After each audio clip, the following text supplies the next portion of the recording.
Hi guys, welcome to new video. In today's video, I will teach you how to snatch a pistol from the robber. So don't miss to watch any part of this video if you want to learn this technique. So let's start the video. If the robber has a pistol at such a distance in front of you, then you can snatch a pistol, otherwise you can't defend. First you have to hold the pistol with your left hand like this and then grab his wrist with your right hand very tightly and pull it downward like this, as you can see.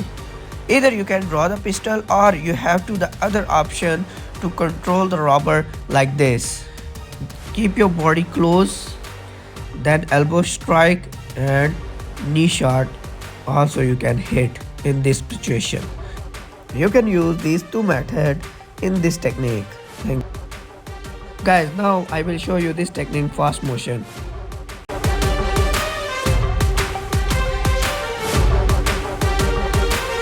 Guys, if you like the video, then press the like button and share the video with your friends, and don't forget to subscribe our channel if you want to learn more interesting videos and press the like button.